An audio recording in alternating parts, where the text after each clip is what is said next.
Buenas. ¿Cómo están? Buen día, profe. Buen día. Buenas tardes. Buenas tardes, profe. ¿Cómo está? ¿No Para comiste no perder la todavía? costumbre de teoría de errores. ¿No comiste todavía? Sí, recién termino.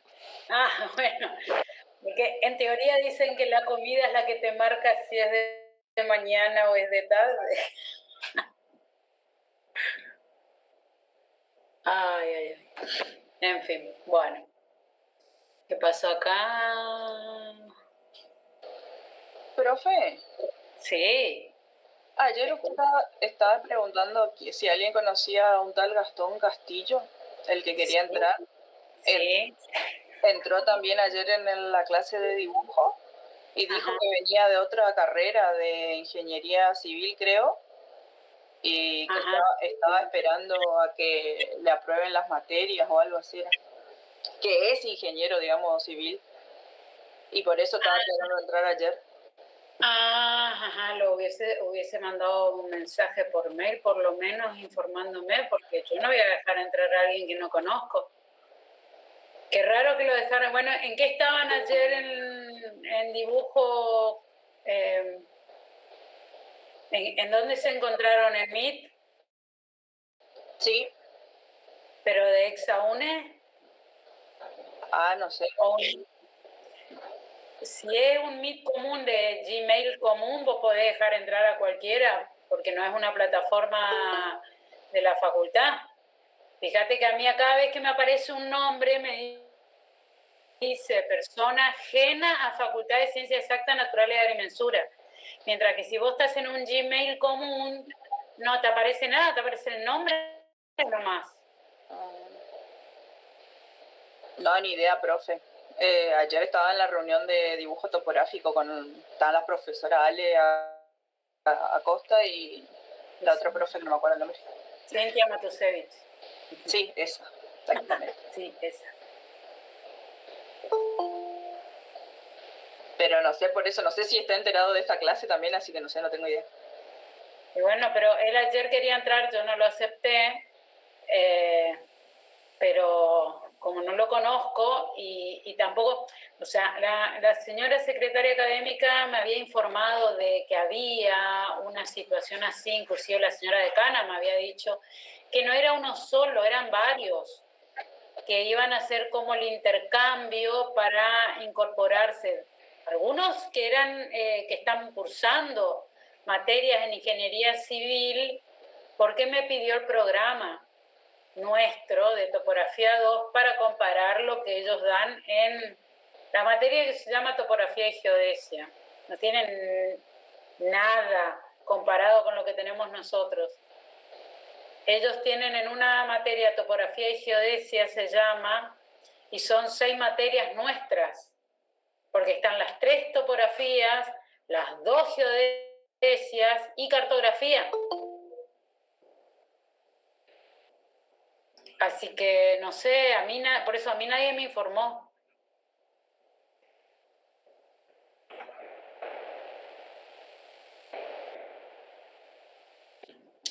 Bueno, a ver, 4 y 4, 8 y 3, 11 y son 14.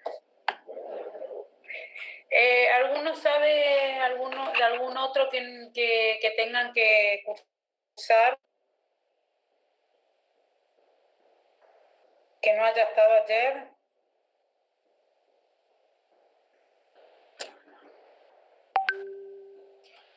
¿O no?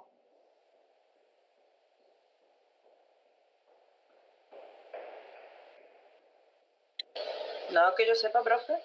A ver, los que cursaron el año pasado topografía 1.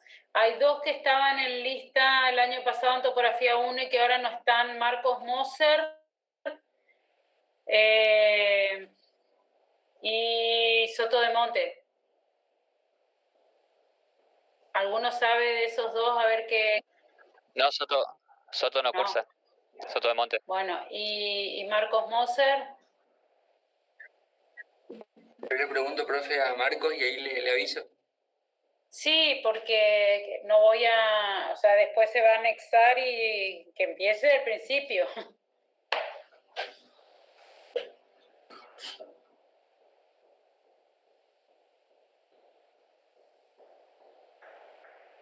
Bueno, ¿quién está faltando? A ver. 1, 2, 3, 4, 5, 6, 7, 8, 9, 10, 11.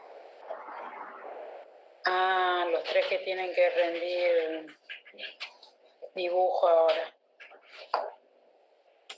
Bueno. Bueno, buenas tardes a todos los que entraron después cuando yo estaba hablando, que no les saludé. Vamos a hacer una clase cortita hoy de la primer teoría, que tiene que ver más que nada con errores. Y, está Santiago Cano. Yo pensé que no estabas. Santiago, pensé que te quedaste a repasar para el examen. Buenas tardes, profe. Hola. Entonces, ¿quién está faltando? Ortiz, Nicolás Mendoza, Leo Cano, Luna, Fernando Ibáñez. Voy a leer que no está. Fernando Ibáñez. No está Analía. Y no sé más, no importa. Camila. Bueno, recuerden que la semana que viene no tenemos clase. Volveríamos a tener clase el 31, creo que es miércoles. 31 de marzo, a las 14 horas. Vamos a seguir con teoría. Y el 1 de abril, no me acuerdo si hay algo, pero el 31 seguro. Vamos a dar toda la teoría de poligonometría, que en el caso de que no haya ningún problema el primero, les daré clase el primero de nivelación, porque armé Power resumiendo, como para que en 3 clases o 4 yo les dé toda la teoría que necesitan para topografía 2. Recuerden que al ser virtual tenemos que tratar de reducir al máximo los contenidos para acelerar el dictado, porque además el dictado en forma virtual es mucho más complicado que en forma presencial. Y vamos a ir poniendo acá en los ejercicios en Classroom que ustedes van a tener que ir resolviendo. Recuerden que lo tienen que hacer en PDF y no en Word o en foto, porque el Word altera. Y acá van a ver muchas fórmulas, muchos números, muchas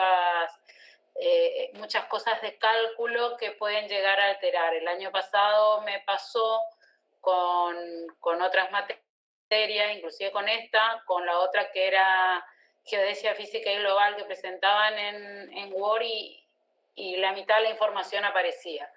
Así que acostúmbrense a escanear o a sacar fotos cuando tienen que cargar acá los resultados o los trabajos.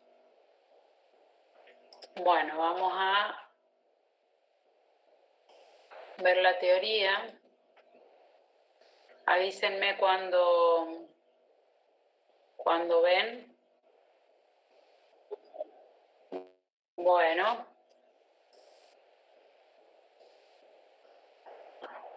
Entonces, como les decía, el tema 1, que es más que nada introductorio. ¿Y por qué es introductorio? Porque nosotros tenemos que manejar la parte de error, porque recuerden que no hay medición libre de error.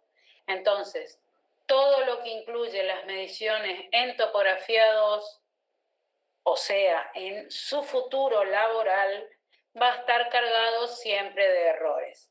Entonces, tenemos que manejar lo que sería la teoría de errores en las mediciones. Acuérdense que nosotros vamos a trabajar siempre con muchas mediciones que vamos a hacer en un mismo momento, en un mismo lugar, y tenemos que tener en cuenta qué tipo de medición estamos haciendo y cómo vamos a considerar la presencia de errores en esas mediciones. Cuando nosotros hacemos las mediciones en trabajo de campo, siempre tenemos que tener en cuenta las características del instrumento con el cual estamos midiendo, como así también algo que llamamos en topografía 1 la apreciación. Es decir, cuál es el valor mínimo que me puede indicar un instrumento o un equipamiento para tener una idea aproximada de cuál es el error máximo que puedo llegar a cometer cuando hago una medición. Acuérdense que medir significa asociar la magnitud a un valor dimensionado que es el que se le llama el patrón, un elemento patrón. Comparo esa magnitud que estoy midiendo con la magnitud patrón que está elegida arbitrariamente para medirla. Muchas veces van cambiando esos patrones, los grandes personajes científicos van analizando esos patrones y van cambiando esos patrones según lo que se está midiendo. Como decíamos, no hay medición libre de error, por lo cual nunca sabemos exactamente cuál es el verdadero valor de una magnitud. Solo vamos a tener un valor aproximado y por ello muchas veces es conveniente repetir las mediciones para hallar el valor más probable o más preciso, por decirlo de alguna manera. Hay 4 tipos de mediciones que podemos hacer. La primera es la directa, efectúa directamente sobre el elemento a determinar. La indirecta es cuando no se efectúa directamente, sino que se hace mediciones indirectas y se calculan mediante operaciones matemáticas o trigonométricas en nuestro caso. Condicionadas, que pueden ser directas o indirectas, pero que están sujetas a ciertas condiciones matemáticas. También puede ser condiciones físicas, cuando nosotros estamos trabajando o midiendo según determinadas características, está condicionado a lo que voy a medir. E independientes, que pueden ser directas o indirectas y que no están sujetas a ninguna condición. Cuando hablábamos en estadística, hablamos de muestra. Cuánto es la población, cuánto es la muestra, si es representativa de la población. Cuando hablamos en teoría de errores, se habla de mediciones u observaciones. Y ese tipo de mediciones u observaciones que hacemos nosotros, si recuerdan de teoría de errores, hablábamos de aquellas que eran simples, donde no considerábamos el peso, y las que sí tienen peso, que es el grado de precisión o de exactitud con que se mide, es decir, depende del instrumento. A mayor precisión, mejor medición, mayor peso. Y acá tenemos la diferencia entre exactitud y precisión. Fíjense que la precisión depende del grado de refinamiento con que se mide una determinada cantidad. Es decir, una medición es más precisa cuando yo le doy más cerca la apreciación. Es decir, si utilizo un instrumento que tiene medición y que tiene valores marcados en el instrumento y no utilizo la apreciación, entonces no estoy usando una precisión. Y la exactitud es el grado de perfección en la medición, indica qué tan cerca estoy del valor verdadero. Es decir, yo no tengo un valor verdadero, pero voy a decir que un valor es más exacto o menos exacto cuando tengo un conjunto de mediciones y lo comparo con el promedio o valor medio. Un valor va a ser más exacto o menos exacto. Entonces, entiendan bien la diferencia entre exactitud y precisión. Precisión le doy yo cuando leo hasta el mínimo valor que puedo leer en el instrumento de medición. Y exactitud tiene que ver con el resultado final de la medición comparado con otros valores que me permiten determinar un valor promedio. Ustedes conocen de qué se trata un error. Es la diferencia entre el valor obtenido y el valor más probable. Recuerden que esa diferencia puede ser positiva o negativa y depende de muchos factores. Es decir, cuando yo cometo un error en una medición, no depende solamente del operador, sino también puede depender del equipo, de la graduación del equipo o efectos o elementos externos al equipo y a la persona. Hay una gran diferencia entre hablar de un error y de una equivocación. Un error puede estar implícito y recuerden de que no hay medición sin error. En cambio, una equivocación es cuando uno comete un error o una equivocación al copiar un dato, al leer, al ubicar el instrumento. Entonces, los errores no los podemos eliminar si podemos compensar su influencia. La equivocación sí se puede eliminar porque la corrijo, evito que esté presente en el cálculo. Bueno, la primera fuente de error, que es lo que dice acá, son los instrumentos, que no solamente está en función directa al instrumento, porque la primera es la graduación o precisión que tiene ese instrumento, porque si tiene solamente para hacer lecturas gruesas y finas, no es muy preciso. Entonces, la primera fuente de error la da al instrumento. Y luego tenemos los otros elementos, el factor humano, el factor externo. Existen los ilegítimos que tienen que ver con una equivocación y como es una equivocación, yo tengo que corregir la equivocación y no se le aplica ningún tipo de metodología o teoría. Entonces recuerden, ¿cuáles son las causas que provoca un error? Tenemos los graves o groseros, cuando nos extralimitamos y eso se nota cuando tenemos un conjunto de valores medidos y hay un valor que está muy en los extremos, o hacia arriba o hacia abajo, y que generalmente cuando se halla el valor medio se lo descarta. El instrumental, que es el provocado por la graduación o por el estado general del equipo. Y teóricos.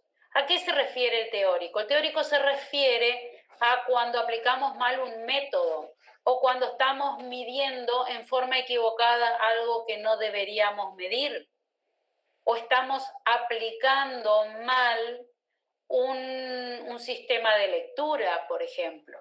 Entonces, por un lado tenemos los que cometemos por imprudencia y dan resultados fuera de lugar, por el otro lado los dependientes del instrumento y por el otro lado por conocimiento del operador. Estos tipos de errores no se los manejan porque no están dados por un valor numérico real. Nuevamente tenemos otra clasificación según su origen. Los introducidos por el instrumento, que son los de apreciación y exactitud que hablaba recién. Los de interacción. Interacción tiene que ver la interacción entre el instrumento y el operador y entre el operador y el ayudante. Puede provocar un error. La falta de definición en el objeto sujeto a medición, es decir, cuando, por ejemplo, trabajamos con el anteojo con círculo a la izquierda, visualizamos un punto y al hacer vuelta de campana para trabajar con círculo a la derecha, visualizamos un punto que no es el mismo que el de antes. Esa es la falta de definición en el objeto. O cuando medimos o observamos una arista de un edificio y al dar vuelta de campana nos equivocamos y estamos mirando otra arista, no la que queríamos ver antes. Entonces, eso provoca también un error. También tenemos la clasificación adicional entre estáticos y dinámicos. ¿Cuáles son los estáticos? Los que se mantienen siempre igual. Y los dinámicos son los que van variando su valor según cada una de las mediciones. La incertidumbre sobre el valor verdadero se llama error experimental.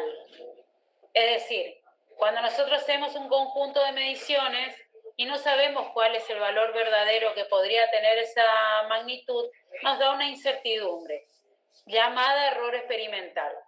Y se puede clasificar según diferentes situaciones. Primero la instrumental, que es la más importante y la que hay que tener en cuenta de primera instancia. La escala, la graduación, la forma en que está graduado y si esa graduación no ha sufrido ninguna alteración por el tiempo. Los sistemáticos o constantes. Los sistemáticos o constantes son aquellos que tienen siempre el mismo signo y son acumulativos, provienen de causas permanentes y si se conoce cuál es esa causa, se los puede sacar. ¿Qué significa? Que como yo voy teniendo el mismo error siempre, entonces se va a ir acumulando ese error si no lo tengo en cuenta desde el inicio. Un ejemplo que yo suelo utilizar es una cinta métrica en la que está rota del 0 al 10. Quiere decir que todas las mediciones que yo haga, en vez de partir del 0, estoy partiendo del 10.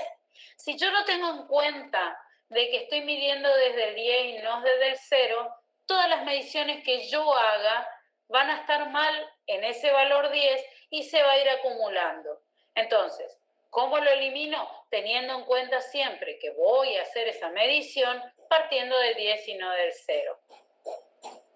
Entonces, en general, puedo decir los errores más frecuentes, ¿cuáles son? Debido al operador, debido al mal posicionamiento del equipo, debido a la lectura y paralaje. ¿Qué es la lectura y qué es el paralaje? La lectura tiene que ver con el sistema de medición y el paralaje tiene que ver cuando no estoy observando en realidad el punto que quiero mirar. A ver, esperen que acá se me trabó, ahí está. Debido al instrumento, alineación, diseño y fabricación, desgaste. Fíjense que debido al instrumento, este punto debido al instrumento, tiene que ver con si el equipo vino bien graduado, bien calibrado y los desgastes que se producen por el uso y el tiempo. Debido a factores ambientales, debido a variación de temperatura. Ustedes me dirán, ¿factores ambientales de temperatura están más o menos lo mismo? No, porque supónganse que hay una variación de temperatura, algunos equipos se dilatan, se contraen, como en el caso de la cinta, y cuando habla de factores ambientales tiene que ver con el viento, con el polvo que se puede levantar en zonas donde la tierra es muy floja, estamos haciendo una medición y de golpe caen piedras, diferentes situaciones ambientales que no específicamente tienen que ver con la temperatura. Agentes exteriores. ¿A qué se refieren los agentes exteriores? Estoy midiendo y pasa un camión que me hace vibrar el equipo y me cambia las lecturas. Inclusive hasta me puede cambiar la operatividad del instrumento. Estoy midiendo y pasa un caballo y sin querer me tocó la pata del instrumento y no me di cuenta. Entonces, todas estas situaciones hay que tener en cuenta porque son elementos que producen error. Tolerancia geométrica de la pieza, deformación, estabilización o envejecimiento. Ojo que el envejecimiento no se refiere a la persona, sino al equipo, de forma. Y después tenemos los errores aleatorios. ¿Cuáles son los aleatorios? Los fortuitos, los casuales, los que no sé qué están pasando. no los conozco, no obedecen una ley, no puedo decir si son positivos o negativos, todo depende, en el momento puede ser positivo, en otro puede ser negativo, y tienen una distribución probabilística. Estos son los que nosotros manejamos, porque los otros podemos evitarlos, ir conociendo sus valores y ir tratando de subsanarlos durante la medición. Estos son los que no podemos corregir, los que no podemos manejar y por lo tanto los que van a tener influencia en la sucesión de mediciones que podamos hacer. Cuando hablamos de error, es un error total, no es que hablamos de un error por temperatura, un error por el operador, un error, es decir, no hay discriminación de error. Nosotros cuando tenemos un conjunto de observaciones o mediciones, tenemos un error total, un valor numérico que me representa el error total. Y no lo puedo discriminar en decir es por esto o es por lo otro. Tenemos que buscar sí que tienda a cero. Y para ello tenemos que trabajar con toda la operatoria propia de la estadística. También podemos corregir los errores mediante el uso de mínimos cuadrados, estándar 1 o estándar 2, básicamente en lo que nosotros trabajamos, que es mediciones lineales y angulares, y también mediciones de coordenadas de puntos. Entonces, para tener en cuenta, recuerden que el valor medio, media aritmética, es la sumatoria de los valores dividido n, y que en el cálculo del promedio, valor medio, media aritmética, descarto los valores que están alejados, x sub i, alejados del conjunto concentrado de valores. El error verdadero de desviación es la diferencia existente entre el valor medido y el valor medio o media aritmética, y debe cumplir que la sumatoria de esas desviaciones me tiene que dar 0. Si la sumatoria de las desviaciones, una vez calculado el valor medio o media aritmética, no me da 0, entonces el valor promedio no es el valor representativo del conjunto de datos. Yo para trabajar tengo que trabajar con un valor que me represente el conjunto de datos. Y si al calcular la desviación o la sumatoria de desviaciones no me da 0, entonces debo calcular de nuevo ese valor promedio para que pueda representar al conjunto total de datos. Una vez que calculé el valor promedio, la sumatoria de las desviaciones elevada al cuadrado dividido n-1 me da la varianza. Tengan en cuenta que estamos elevando al cuadrado porque si estoy haciendo la sumatoria sin elevar al cuadrado, el numerador me daría 0. Y yo necesito que no me dé 0. Esa varianza me permite obtener la desviación estándar, haciendo la raíz cuadrada de la varianza. ¿Y qué es el error medio cuadrático de desviación estándar?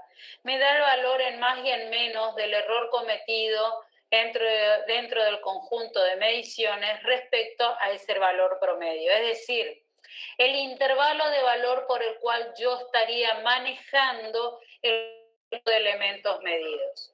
Supónganse que mi promedio me dice 10 metros y yo pongo más o menos 5 centímetros, significa de que de esos 10 metros yo estaría yéndome a 10,05 o a 9,95. Ese sería mi intervalo alrededor de la media y es lo que me estaría dando el conjunto de mediciones de valores que estoy por trabajar a futuro en cualquier otro cálculo.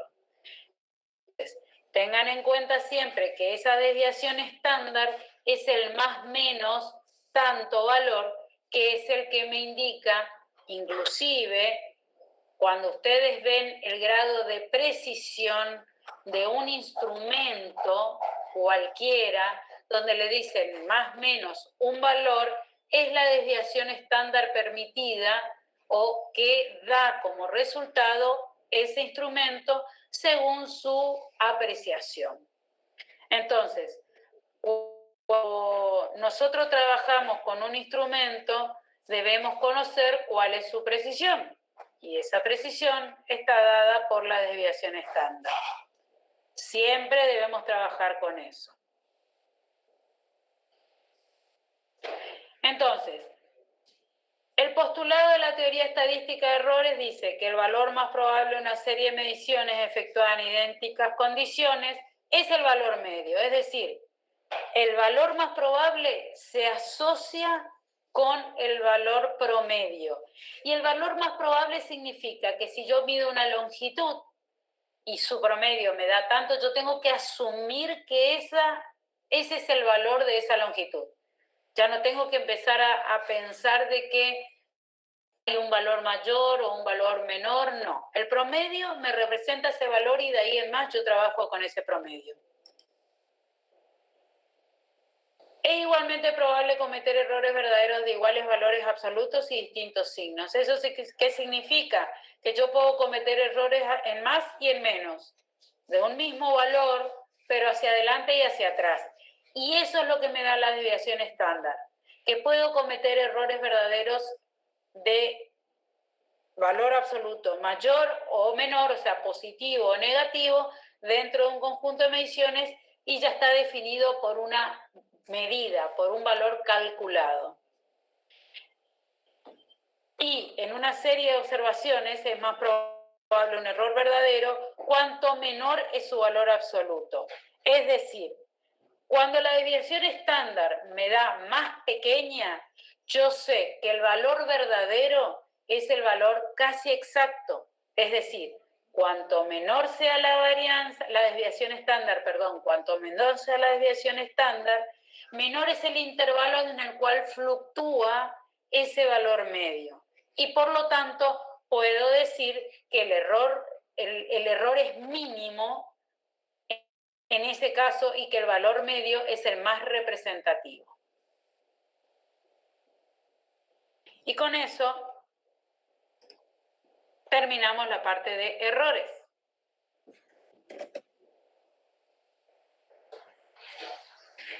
De esto, el profesor les va a dar, que puede ser que se los ponga ya o no para que ustedes hagan hasta la primera clase que tengamos, en un cálculo de promedio, desviación estándar, varianza, de un conjunto de mediciones o lineales o angulares, como para que vayan recordando. Cuando hacemos poligonometría, en general, no hacemos un conjunto de mediciones, no medimos un polígono varias veces, pero puede ocurrir de que sea bueno que yo mida 2 o 3 veces o más para estar más seguro de que no cometo errores. Si el polígono lo puedo medir una vez en poco tiempo, es conveniente medir 2 o 3 veces, entonces así, cuanto más valores medidos tengo, voy a poder provocar el cierre del polígono. Recuerden de teoría de errores que a mí me tiene que cerrar la parte angular del polígono para que yo pueda dar por terminado mi medición de campo, porque si el polígono no cierra, o si cierra pero no está, tiene un error superior a la tolerancia, tengo que volver a medir. Acá ya nos separamos de lo que era en teoría de errores, donde hacíamos el cálculo igual aunque era muy grande el error de cierre. De ahora en más, eso ya no corre, porque ustedes cuando estén trabajando en el campo midiendo un polígono, si le da una diferencia entre la sumatoria de ángulos interiores respecto a la tolerancia muy grande y tengo que volver a medir, ahora ya no hay una excusa de que compenso igual, porque ahora ya no sirve. Eso ya lo vimos en teoría de errores. Ahora en topografía 2, el polígono tiene que cerrar y dentro de la tolerancia. ¿Cómo no vamos a poder medir muchos polígonos en el campo, porque todavía no sé cuándo vamos a hacer la práctica, se van a hacer los ejercicios a medida que se pueda con casos similares a los que veíamos en teoría de errores. Pero la realidad es que si ustedes miden un polígono y les da fuera la tolerancia, hay que volver a medir. Pero eso ya nos estamos adelantando a lo que sería poligonometría. ¿Alguna duda de errores? Que es en realidad repaso. Sí, voy a subir ahora el PDF cuando... No es un PDF, es un Power. Ahora subo. Ahora cuando terminemos la clase ya les voy a subir este Power y ya voy a subir también la teoría completa para que la tengan en el Drive. Tengo que darle también el permiso de acceso. Así que voy a hacer todo ahora, así que más tarde o mañana pueden llegar a poder ver esto. ¿Alguna pregunta más?